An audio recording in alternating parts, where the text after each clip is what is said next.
Les histoires judiciaires complexes révèlent toujours les mêmes pièges. Certains se forgent trop vite une opinion, et d'autres s'en tiennent à un récit partiel. Tous les jeudis à 21h sur TikTok en live et en replay tous les week-ends sur YouTube, partons en immersion dans les galeries de la vérité, avec ces personnages, leur trajectoire et leur rôle. Vous chantiez, j'en suis fort aise. Voici La Fourmilière.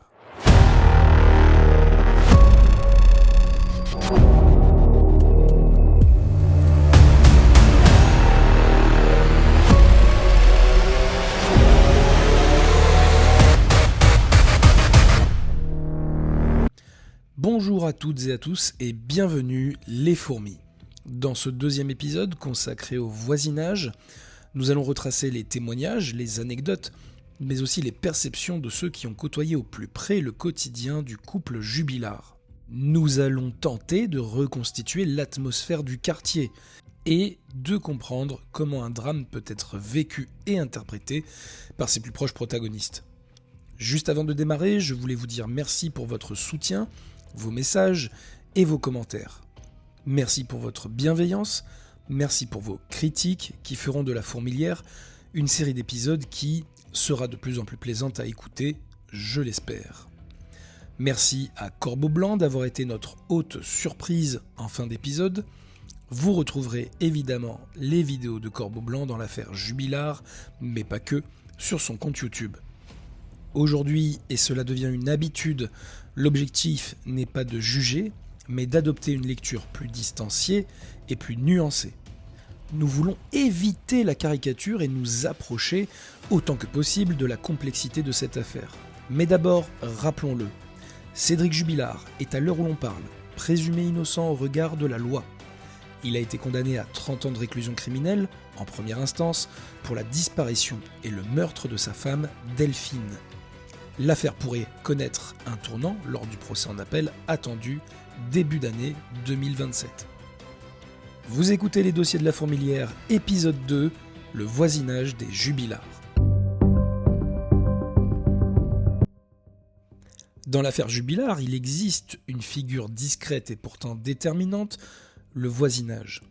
Qu'ils soient résidents permanents ou habitants de passage, les voisins partagent bien plus qu'un espace. Ils partagent des habitudes, des routines et des repères communs. En psychologie sociale, on parle de mémoire collective, une mémoire faite d'observations fragmentaires, de souvenirs partagés et de récits qui circulent. C'est ce qui rend le voisinage précieux pour les enquêteurs et en même temps fragile. Car un voisin, ce n'est pas seulement celui qui habite à côté, c'est celui qui observe, qui remarque, qui se souvient, parfois avec précision, parfois avec déformation.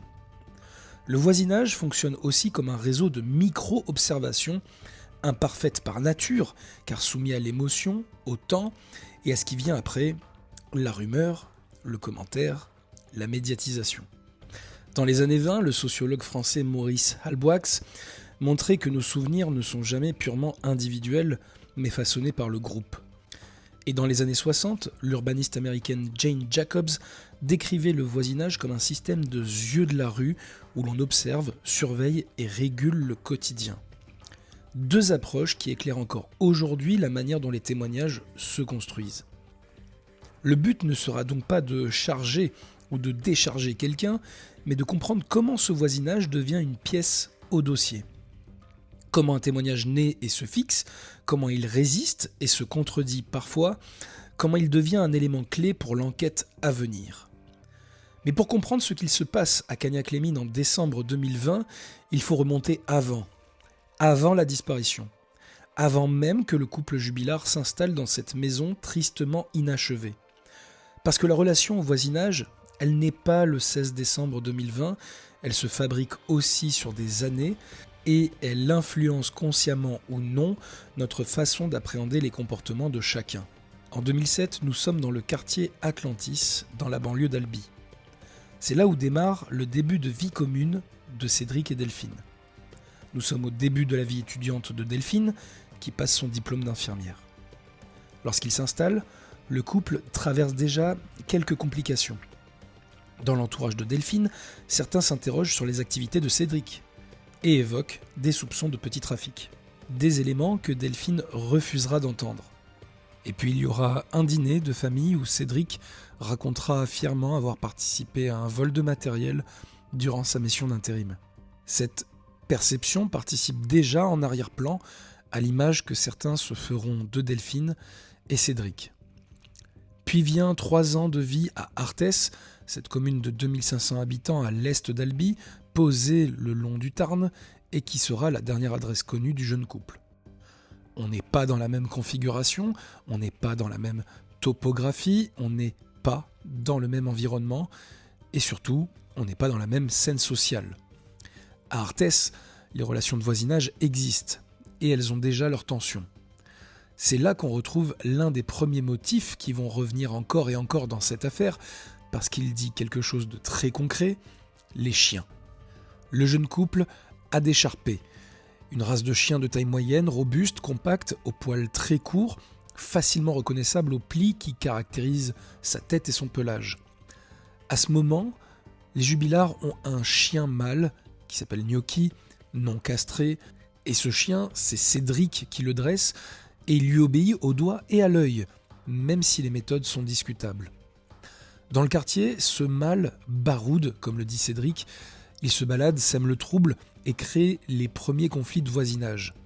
Le détail peut sembler anecdotique, mais il ne l'est pas, parce qu'il révèle plusieurs choses. Il révèle d'abord un rapport aux règles, un rapport au cadre, un rapport à la contrainte. Ensuite, il révèle un rapport au regard des autres. Les voisins se plaignent, et Cédric, au lieu de se fondre, s'affirme.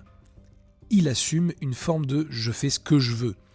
Et enfin, il révèle un élément central pour le dossier, qui s'occupe des chiens, qui les sort, qui les gère, qui les maîtrise, et quelle est la crédibilité d'un récit quand, plus tard, une version reposera précisément sur une promenade de chiens. Mais dans cette petite maison des années 60 qui donne directement sur la rivière du Tarn, le maire d'Arthès racontera aussi une autre histoire. Durant les 3 années où le couple y habite, Cédric harcèle la mère du maire d'Arthès qui vit dans la maison voisine. Il venait sonner à sa porte la nuit et frotter ses mains pleines de cambouis sur le mur blanc de la façade. Ces tensions et ces incivilités ont même failli pousser ces 2 hommes à en venir aux mains. Une voisine coiffeuse raconte également son calvaire. Propriétaire d'un salon de coiffure dans le quartier, elle affirme avoir eu, elle aussi, des problèmes avec Cédric Jubilard. D'après elle, il multipliait les fêtes, les nuisances sonores et laissait son chien faire ses besoins partout. Elle en est sûre, il aurait même dégradé sa voiture. C'est cette même ex-voisine qui se rappellera d'une scène violente entre Cédric et sa femme Delphine, racontée à la barre aux assises. Je cite. « Un soir, j'ai entendu des cris provenant de la maison des Jubillards. En regardant par la fenêtre, j'ai entendu Monsieur Jubilard hurler sur Delphine, tout en exigeant qu'elle se mette à genoux et qu'elle le regarde dans les yeux. L'intéressé répondra qu'il ne se souvenait pas de ce moment, que cette voisine devait se méprendre car il pense avoir adressé ces paroles à son chien. Le couple s'installera ensuite à Cagnac-les-Mines en 2012 pour entrer dans une autre configuration. Ils achètent un terrain et construisent une maison avec un crédit. C'est le symbole d'une installation, d'un ancrage et d'un projet, celui de fonder une famille. Cagnac-les-Mines, c'est au nord d'Albi, dans un ancien bassin minier. Et cette information est importante parce qu'elle nourrit l'imaginaire de l'enquête. Les cavités, les creux, les zones complexes, les endroits où l'on peut chercher. Mais pour le voisinage, cette maison est d'abord un objet visuel et social. C'est certes une maison neuve, pas très appréciée, parfois critiquée et qualifiée de verrue. On touche déjà un point fondamental de psychologie sociale. Si la relation au voisinage est tiède ou conflictuelle avant le drame, alors après le drame, le regard sera rarement neutre. À partir de 2018, Cédric s'investira dans l'association des parents d'élèves.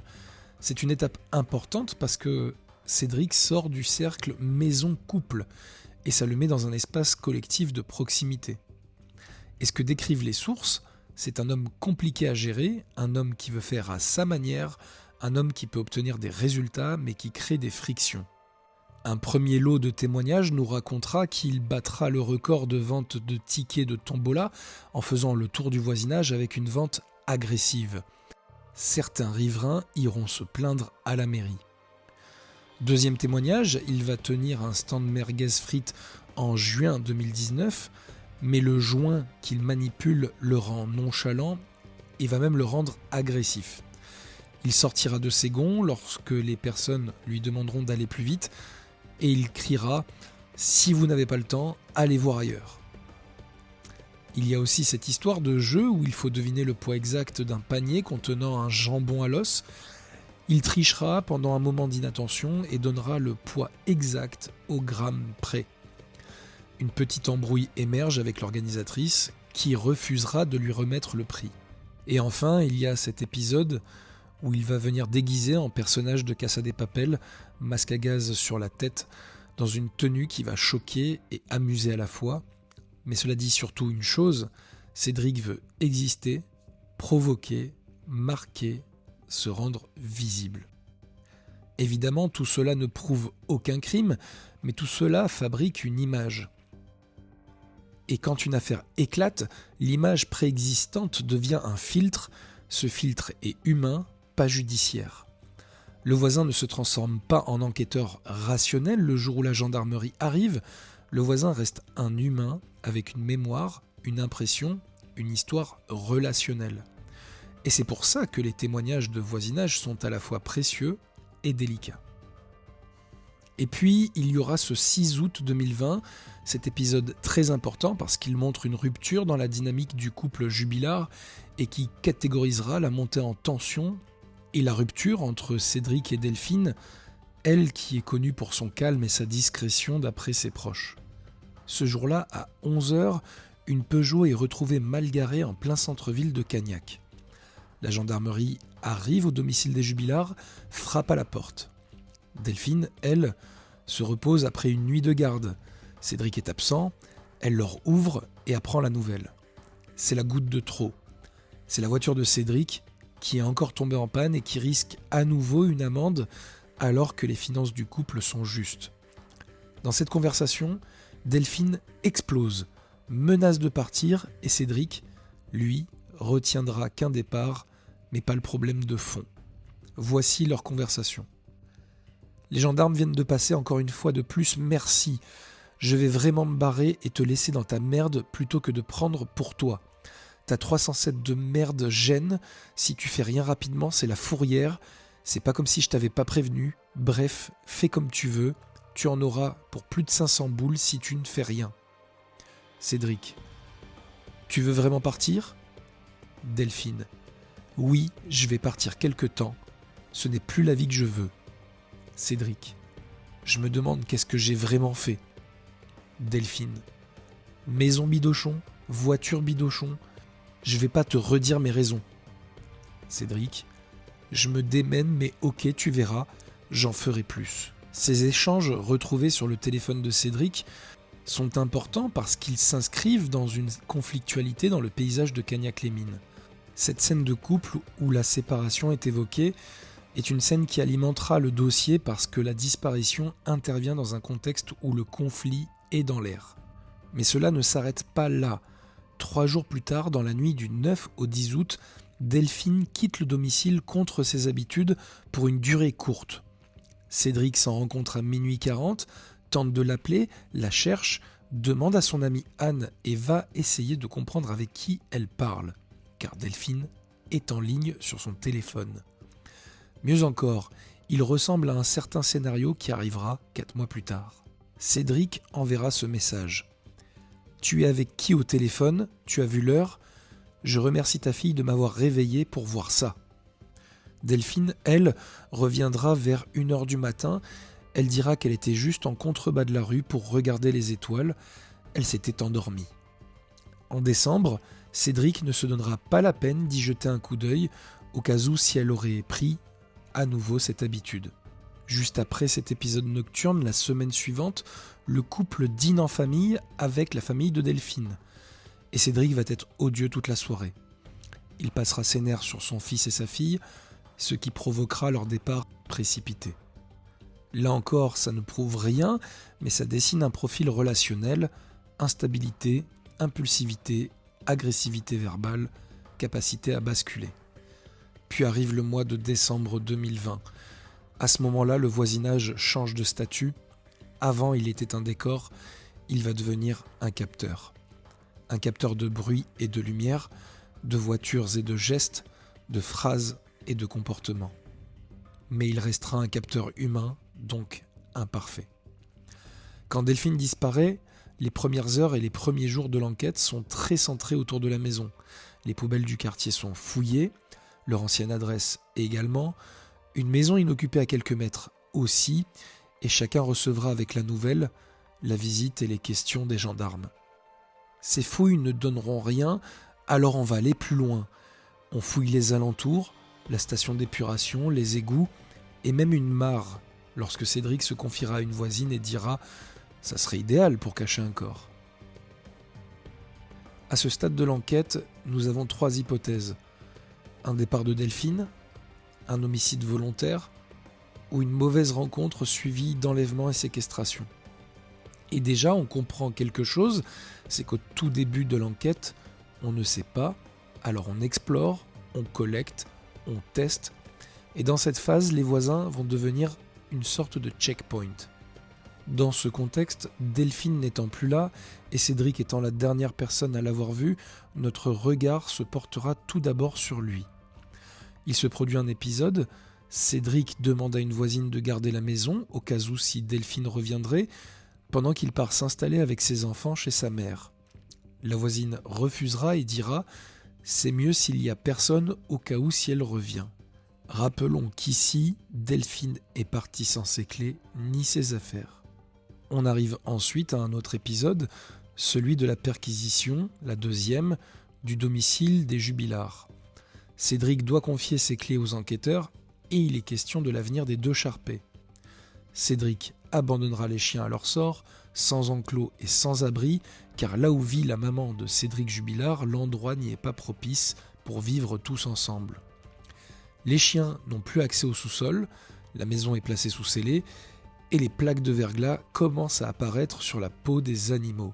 Fort heureusement, ils seront emmenés quelques jours plus tard par un voisin à la SPA du Garric, ni à la demande de Cédric, ni par Cédric.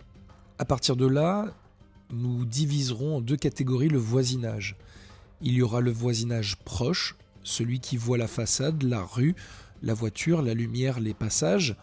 Et il y a le village, c'est-à-dire l'ensemble des personnes qui ont entendu parler, qui ont croisé, qui commentent et qui se positionnent également. En réalité, il y a une 3e catégorie, les amis de Delphine, et particulièrement le groupe lié à l'école, aux enfants, aux parents, aux mamans qui se connaissent, qui discutent et qui s'organisent. Ce groupe, il n'est pas un voisinage au sens géographique, c'est un voisinage social. Et il méritera un traitement à part dans un prochain épisode. Restons d'abord sur le voisinage proche, parce que c'est là que naissent certains éléments clés du dossier. Durant l'enquête, tout le voisinage n'a pas vu de personnes bizarres traîner dans le quartier. On arrive ensuite à l'un des blocs de témoignages les plus sensibles et les plus discutés, les cris survenus dans la nuit de la disparition. 2 voisines, une mère et sa fille de 11 ans, à 130 mètres du domicile des Jubillards, regardent Retour vers le futur 2. Elles étaient sur la terrasse à l'extérieur le temps d'une pause, la maman fume, elles entendent un cri de femme, de peur et fort. Auditionnées le 17 décembre, elles maintiennent leur version 2 fois, le 2 et le 11 janvier 2021. Pour elles, cela venait de chez les Jubillards. Ce sont les seuls à avoir entendu les cris. Un peu de contexte, nous sommes durant la crise de la Covid, le gouvernement confine et met des couvre-feux, le climat est anxiogène, on compte les morts sur les chaînes d'infos, la France réprimande à 150 € les sorties illégales et les relations sociales se limitent à un masque, une distance de sécurité et un nombre maximal de personnes en réunion. Ce soir-là, ces 2 voisines regardent Retour vers le futur 2. Marty McFly joue de la guitare sur scène, datée à 22h49 jusqu'à 22h55. À ce moment-là, la maman sort fumer, sa fille la rejoint quelques instants plus tard, et les cris d'une femme accompagnés d'aboiements de 2 chiens retentissent. Elle conclut à une séparation de bagarres de chiens. Je cite « Des cris de femmes aigus répétés, Elle criait comme si elle n'avait pas le temps de reprendre son souffle. Ces cris ont duré entre 5 et 10 minutes. Et d'ailleurs, un témoignage d'un voisin, celui le plus proche des Jubillards, dira ne pas être certain d'avoir déjà entendu les 2 chiens aboyer. Ces cris sont situés pendant la scène de la guitare d'après la mère, et la défense jouera dessus. Car si la mère dit qu'ils ont lieu pendant la scène de la guitare, la fille sera certaine qu'ils ont lieu pendant la coupure publicitaire, soit 23h07. Un test sera réalisé plusieurs mois plus tard dans les mêmes dispositions et conclura à ce qu'aucun voisin n'entende les cris d'un gendarme effectués dans le milieu de la nuit. Pendant la reconstitution, ou plutôt la mise en situation, un ingénieur du son a diffusé un enregistrement de hurlements féminins en 3 endroits. Dans la maison, dans le jardin, sur le trottoir où était garée la voiture du couple, pendant que la troupe constituée des juges, des avocats et des témoins écoutait au loin. On les entendait extrêmement clairement, c'était un moment de vérité, assure Maître Pressec, avocat de la cousine de Delphine Jubilard. Alors que devant les caméras des reporters, Maître Emmanuel Franck, pénaliste toulousaine du côté de Cédric Jubilard, a balayé l'argument en estimant que ces bruitages fabriqués pour l'occasion ne correspondaient en rien à la description faite par la voisine. Plus tard, la dernière ex-copine de Cédric dira lors d'aveux, entre guillemets, en juillet 2025, que Cédric aurait déclaré « ne pas comprendre que les voisines aient entendu des cris, car Delphine n'aurait pas eu le temps de crier ». Maintenant, rapprochons-nous de la maison et de l'autre grande catégorie de témoignages, la lumière, la voiture et les habitudes. C'est là que le voisinage deviendra très concret. Revenons donc aux voisins les plus proches des Jubillards, Olga et Michel. Ce dernier nous a quittés depuis. Ils habitent à quelques mètres de la maison et ils ont vu les enfants grandir et sont arrivés à peu près en même temps que Delphine et Cédric sur Cagnac. Pour la naissance du dernier enfant, ils étaient là. Pour les anniversaires, aussi. Et en façade, ils nous diront que ce couple allait bien. Ils n'ont jamais entendu l'aîné de la famille se plaindre, ni crier. Lorsqu'ils ont appris la disparition, ils ne pouvaient imaginer qu'à l'intervention d'un tiers, mais ils restent tout de même dubitatifs. Michel sort son chien à minuit moins le quart. Il voit de la lumière allumée dans le domicile des Jubillards, mais aucune silhouette. Dans la nuit, il pense avoir entendu des chiens, mais impossible de dire s'il était 1h, 2h ou 6h du matin. Sa femme ajoute spontanément que le 16 décembre 2020, elle a vu de chez elle la Peugeot bleue de Delphine garée dans un sens inhabituel. Au point qu'elle est allée chercher son mari pour le prévenir de cette anomalie. On rappelle ici encore qu'elle voyait Delphine tous les jours et était tellement proche des enfants que les enfants l'appelaient même Mamie Olga et son mari Papy Michel. Concernant la promenade des chiens, c'est Cédric qui s'en chargeait. Elle est formelle. Elle dit « Il arrivait que la famille les balade à 4, mais jamais Delphine ne sortait les animaux seuls ou avec les enfants. » Et puis les dépositions du mari, lues par la présidente aux assises, décrit une Delphine discrète, un Louis adorable et bien élevé. Les discussions étaient classiques, rien de sérieux, ni aucune confidence. Les Jubillards n'évoquaient jamais leur couple. Louis n'avait jamais rien évoqué, mais ce qui est sûr, c'est qu'il craignait son père, dira-t-il. Entre eux, ça gueulait comme dans toutes les chaumières, mais c'était toujours lui, Cédric, qui haussait la voix. Et puis il y a l'élément de cette voiture, parce qu'il y a plusieurs témoignages qui vont évoquer que la Peugeot bleue 207, garée dans le sens de la montée le soir de la disparition, était retrouvée dans le sens de la descente. Au 10e jour des assises, un autre voisin explique avoir garé sa camionnette blanche face à la voiture de Delphine, stationnée dans le sens de la montée. Il ajoute être sûr et certain que le véhicule avait changé de sens le lendemain. Il expliquera que Delphine se garait toujours dans le sens de la montée, une question d'habitude, plus pratique pour elle pour sortir la petite. Sinon, elle aurait été dans les ronces. Il rajoute « J'arrive le soir, je gare mon véhicule face à celui de Delphine, je repars à 7h30 le 16 décembre, la voiture était dans l'autre sens. J'ai dû manœuvrer, « J'ai vu le siège auto, d'habitude je ne le vois pas. » La présidente demandera « Vous en êtes sûr ?» Le voisin répond « J'en suis sûr, je ne voyais jamais le siège auto. » Et Cédric de répondre « Si vous insinuez que j'ai pris ce véhicule-là ce soir, je peux vous assurer que non. » Cédric maintient ensuite que la voiture était dans le sens de la descente. La présidente lui demande « Comment vous expliquez les témoignages ?» L'avocat général citera même une déposition de Cédric où il aurait dit « Je ne sais pas dans quel sens est garé le véhicule », mais Cédric répondra « Maintenant je m'en souviens ». Il répondra oui à la question de l'avocat général si les témoins se trompent donc dans le sens de la voiture, et il rajoutera une phrase stupéfiante « Si je suis votre raisonnement, que j'ai tué ma femme et que j'ai transporté le corps, j'aurais fait la bêtise de me tromper de sens en me garant, c'est ça que vous insinuez ?» À ces assises, on revient également sur le sujet des chiens. Cédric affirme que Delphine aurait sorti les chiens le soir de la disparition. C'est même lui qui lui aurait demandé de le faire. Pourtant, Cédric a déjà sorti ses chiens plus tôt dans la soirée. Le voisin de la camionnette dira « C'était Cédric qui promenait les chiens ». La présidente rappellera à Cédric « Vous aviez même expliqué en audition que Delphine ne promenait jamais les chiens ». Et l'avocat général, pas moins de 30 personnes ont répondu non à la question de savoir s'il était crédible que Delphine ait sorti les chiens ce soir-là. Revenons quand même à la voisine d'Arthès qui aurait dit que Delphine sortait les chiens le soir, mais la configuration n'était pas la même. Les rues étaient éclairées partout et Delphine avait une peur terrible du noir d'après des sources. Et surtout, un des deux chiens entre-temps avait mordu Delphine et elle ne voulait plus s'en occuper.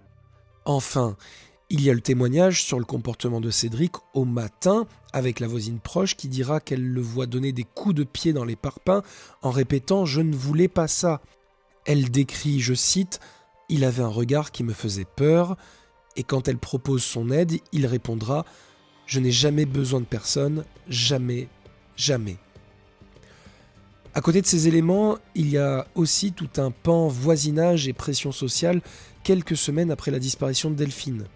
Lors d'une altercation avec un couple de voisins, Cédric dira « Il n'y a pas de soucis et des doutes, sauf que comme tu peux le voir, il n'y a pas de preuves. Donc avant de faire des grandes blablabla, on redescend sur terre et on cherche les preuves. J'ai rien à cacher, je l'ai déjà dit à ta femme, j'ai rien à cacher, je m'en bats les couilles. » Cherchez dans Cagnac, je sais pas ce que vous allez chercher. On a été 5000, enfin 1000, 2000 à faire à la battue. Je pense que Cagnac, il n'y a plus rien à fouiller. Ta femme, c'est ma copine, c'est une maman, je fais ce que j'ai à faire. C'est quoi qui t'emmerde? Essaye d'écouter le problème que je te pose. Là, aujourd'hui, on est venu me donner... C'est que je cherche. Tu vois, elle me coupe la parole, elle m'écoute pas. Je veux savoir. Franchement, c'est que je cherche. Non, au contraire, dépense ton énergie, tant mieux. Lors de ces échanges, nous étions en avril 2021. À cette période-là, les amis de Delphine, les proches, mais aussi quelques voisins, organisaient des battues dans les alentours à Cagnac-les-Mines et proche de Cagnac-les-Mines. Et encore une fois, le voisinage va changer de rôle avec la médiatisation de cette affaire. C'est un réseau qui veut comprendre ce qu'il s'est passé dans un espace commun soudainement bouleversé. Un quartier qui va devenir une zone de vérification informelle. Qui vit là? Qui passe régulièrement? Qui connaît la victime? Qui a été vu? Qui a été signalé? Ce n'est pas du soupçon gratuit, mais plutôt un réflexe de protection collective. Une manière pour le groupe de se rassurer, de se solidariser et de tenter de rétablir un ordre mis à mal. Les enquêteurs vont s'appuyer sur le voisinage pour connaître les possibles interactions de Delphine. Et dans le dossier, un premier homme apparaît. Un papa célibataire vivant à l'époque à une centaine de mètres dans un HLM du quartier des Jubillards. Ayant déménagé depuis, son nom est évoqué parce qu'il aurait rencontré Delphine lors d'une soirée organisée par la nounou des enfants. Et à cette époque, il aurait essayé d'obtenir son numéro. Cette personne est également connue des services de police car en mai 2020, complètement ivre, il se serait mis à frapper un ami à coups de batte de baseball et s'en serait pris à plusieurs voitures du quartier, dont une Peugeot 106 qui appartenait à Delphine. Ce type de détail, dans l'opinion publique, devient vite un raccourci. Il voulait son numéro, il était connu des services de police, donc il avait un mobile. Pour les enquêteurs, c'est une question simple. Est-ce que cela colle avec la disparition? Ils vont donc vérifier, s'annoncer par surprise au travail de cette personne, trouver sa voiture, une BMW blanche couverte d'une bâche et posée sur des cales, et le résultat, c'est précisément ce qui fait la différence entre la rumeur et un dossier. Les cheveux retrouvés dans la voiture ne sont pas ceux de Delphine, il n'y a ni appel ni message avec la disparue, et son téléphone n'a jamais borné sur Cagnac-les-Mines. Autrement dit, l'enquête a ouvert une piste, l'a testée, puis l'a refermée. Un autre homme du voisinage est aussi vérifié, quelqu'un qui aurait importuné ou complimenté Delphine. Il va changer de carte SIM le 15 décembre, et là encore, dans l'espace public, ce genre de détail devient plutôt explosif. Mais l'enquête ne s'arrête pas au symbole, elle regarde l'activité réelle, les jours suivants, le téléphone, la voiture. Aucune activité suspecte est détectée, et la voiture passée au crible ne donne rien. Et puis il y a cette ambiance très particulière qui naît rapidement. Le voisinage surveille tout. Avant même l'incarcération de Cédric Jubilard, des voisines ont repéré un journaliste venu l'interviewer. Ce détail-là dit quelque chose de puissant sur le village. Quand l'affaire éclate, l'espace devient un théâtre et chaque passage est observé. Et c'est là qu'on revient au cœur de cet épisode, les témoignages. Un témoignage, ça n'est pas une vidéo, ce n'est pas non plus une preuve automatique. Dans cette affaire, certains témoignages sont émotionnels et isolés, donc fragiles, comme celui des cris, puissants, marquants, mais uniques. D'autres sont ancrés dans une routine, comme le sens de la voiture, fondé sur une habitude visuelle répétée, recoupée, et donc plus robuste. La question des chiens, elle bascule dans une autre catégorie. Le témoignage collectif sur une routine.